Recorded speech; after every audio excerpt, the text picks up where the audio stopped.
લક્ષ્ય ન્યૂઝ, એક નજર, એક લક્ષ્ય. થરાદ તાલુકાના સણાવ્યા ગામે સહયોગ વિદ્યાલયમાં દીક્ષાંત વિદ્યાર્થી વિદાય સમારોહ કાર્યક્રમ યોજાયો.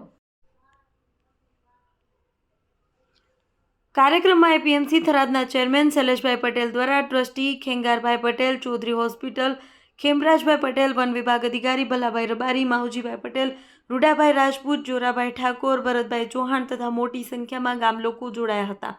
કાર્યક્રમને દીપ પ્રાગટ્યથી કરવામાં આવ્યો. કાર્યક્રમમાં હાજરી આપનાર મહેમાનોનો સાફો પહેરાવી સાલ ઓઢાડી સ્વાગત ગીત રજૂ કરવામાં આવ્યું. શાળાના આચાર્ય સુરેશભાઈએ જણાવ્યું કે આજે વિદાય લેનાર તમામ વિદ્યાર્થીઓ સારી ચાલ ચલગત અને ભણવામાં હોશિયાર છે. દરેક વિદ્યાર્થીની યાદ અમારા દિલમાં રહેશે.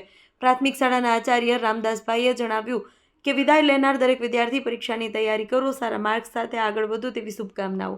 ચૌધરી હોસ્પિટલ ખેમરાજભાઈ પટેલે જણાવ્યું કે આજે ડિજિટલ યુગમાં દુનિયા એઆઈમાં વ્યસ્ત છે. દરેક વિદ્યાર્થી મોબાઈલનો સદુપયોગ કરી આગળ વધવું જોઈએ.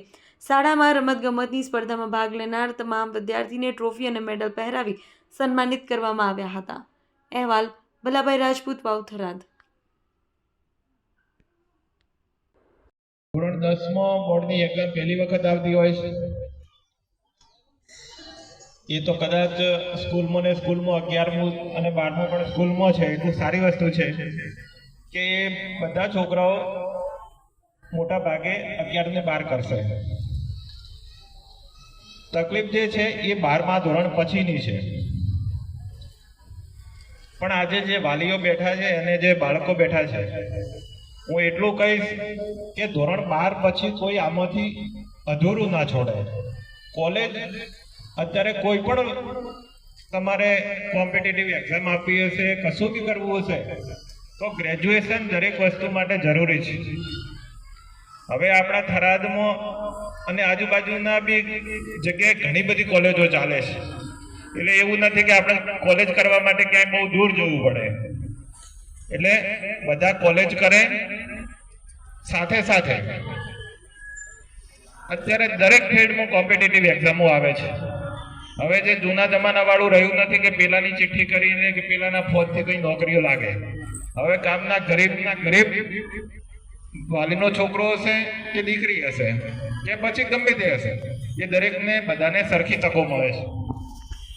એટલે બધા એ ફિલ્ડમાં મહેનત કરે. કોમ્પિટિટિવ એક્ઝામો માટે ઘણી જગ્યાએ કોચિંગ ક્લાસ ચાલે છે, અમુક સમાજો તરફથી બધું ચાલે છે. એટલે બધા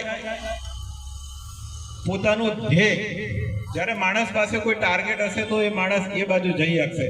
આપણે કેવું છે, આજનું વિચારીએ, સાંજ સુધીનું વિચારીએ છીએ, કાલનું નહીં વિચારતા. એટલે એ થોડું દરેક માણસ, ખાસ કરીને જે 12મામાં છે, એ લોકો પોતાનું એક ધ્યેય નક્કી કરે કે ના, મારે ગ્રેજ્યુએશન તો કરવું જ છે અને પોતાનો રસ કઈ બાજુ છે